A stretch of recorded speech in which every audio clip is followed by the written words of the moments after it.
Hello, welcome to podcast 22. Oh my gosh, we've had a bit of a break. I just needed a break, so yeah, I'm sorry, but we needed a break. Well, I needed a break.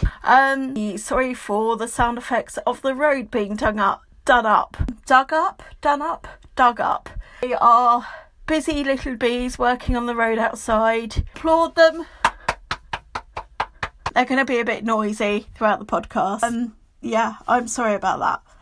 So, right, today we have some coins, we have some farm, and we have some archaeology. We have some great articles today. Yeah, let's get cracking. Let's get on. Article number 1. Tudor coins found in farmland could sell for thousands, and it's in the Leicestershire Live newspaper.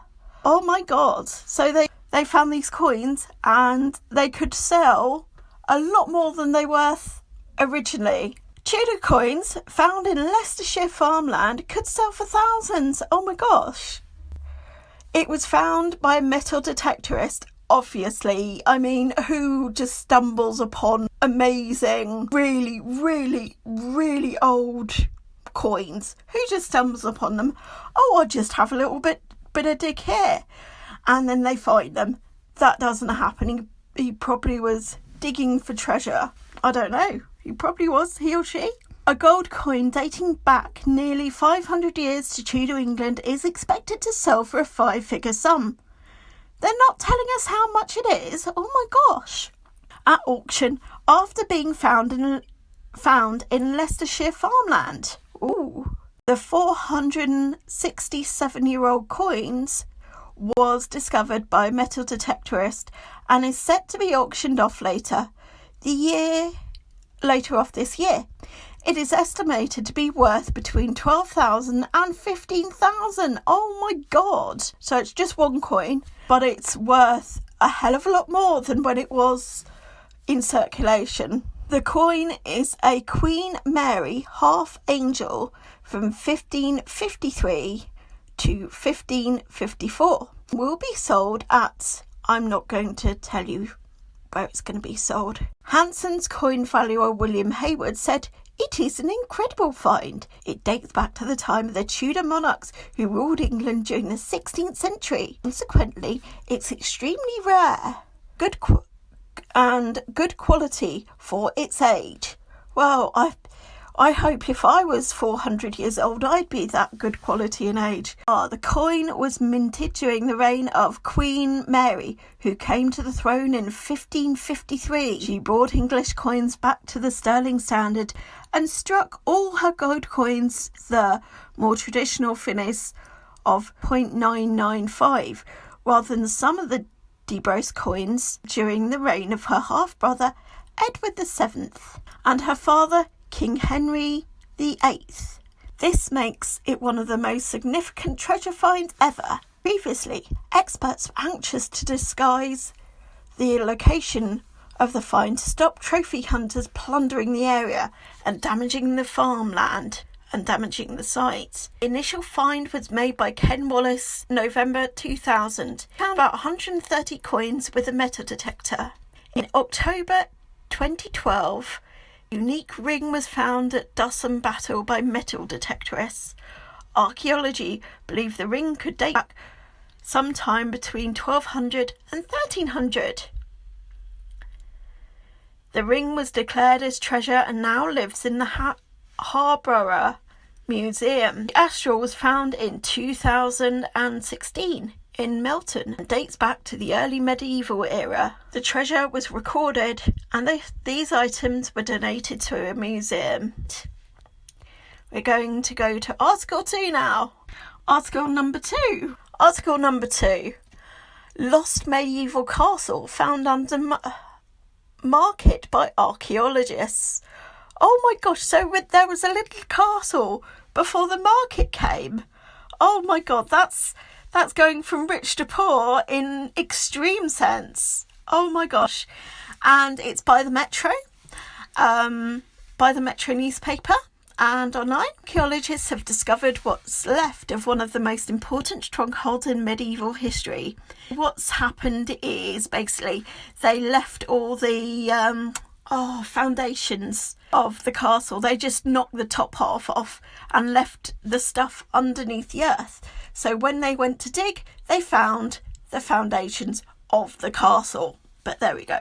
Experts studying Sheffield Castle says it deserves a place in national history alongside famed landmarks from the era, such as the Tower of London. Much of the structure was destroyed during the English Civil War. That's not good at all.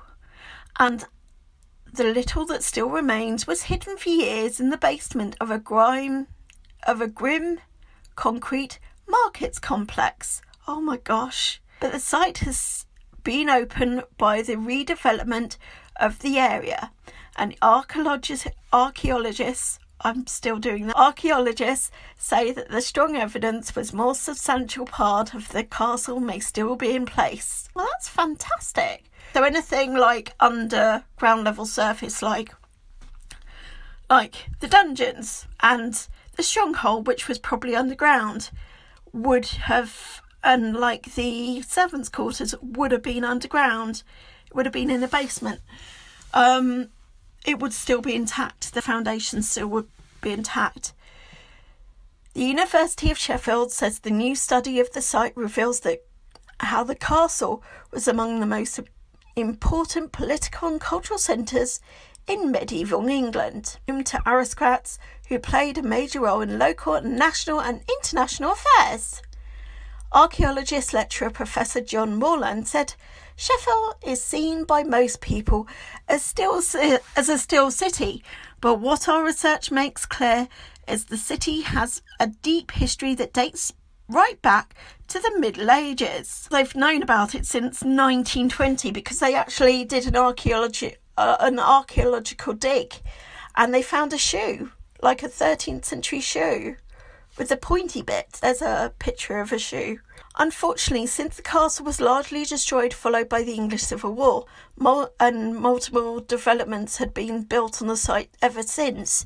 So Civil War is 1600s.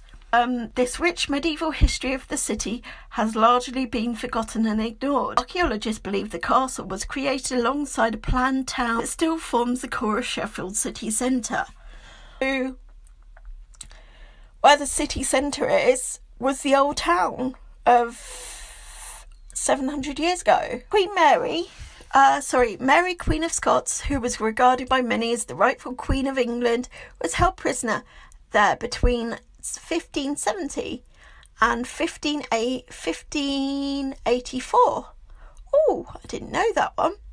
The University of Sheffield Castle project began in 2014 and now has pulled together all the largely unpublished and archaeological work on the site, dating back to around 1920s, including the latest dig, which started in 2018. So it's amazing. It's an amazing article, and it's amazing to think that underneath the marketplace there was a hidden castle. Now, for Trowel of the Month, oh my gosh, it is a very, very silly thing. For Trowel of the Month, it is, I don't know what to say about this. Oh, gosh. It's by BBC News.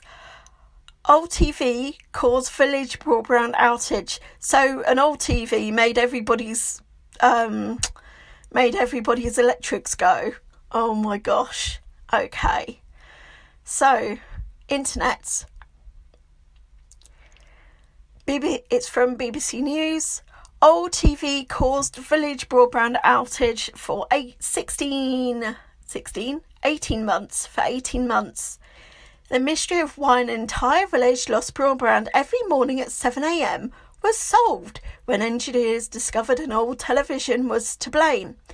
An unnamed household in the, I'm going to crucify this, Aberhosana Poles was unaware of the old set would emit a signal which would interfere with the entire village broadband. So probably it was a black and white TV. And can't believe an old TV would do this. After 18 months, engineers began the investigation after a cable replacement programme failed to fix the issue. The embarrassed householder promised not to use the television again.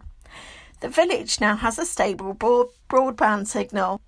Openreach engineers were baffled by the continuous problems, and it wasn't until they used a monitoring device that they found the fault and they found the television. The householder would switch their TV set on at 7 a.m. every morning, and the electrical interference emitted by the second-hand television was affecting all the broadband signal. The owner, who does not want to be identified, was utterly mortified to find out that their old TV was causing a problem, according to Openreach. They immediately agreed to switch it off and never use it again. At 7 a.m, like clockwork, "It happened," said Mr. Jones. The engineer said, "Our device picked up a large burst of energy interference in the village. It turned out that at every 7 a.m, every morning, the occupant would switch on their old TV, would in turn knock out the whole entire broadband of the entire village. The TV was found to be emitting a single high-level impulse noise, a shine, whatever that is." Mr. Jones, the engineer, said the problem had not returned since the fault was identified. I just can't believe an old television would knock out a very new and high-tech thing. Never mind. It just shows you that even if you've got the latest thing or you've got the latest internet thing, it doesn't matter. They're still computers and they're still operated by humans and people. But it's just a funny little article to finish. Okay, so this is the end of the podcast. Please like and share. And I will see you on the next one.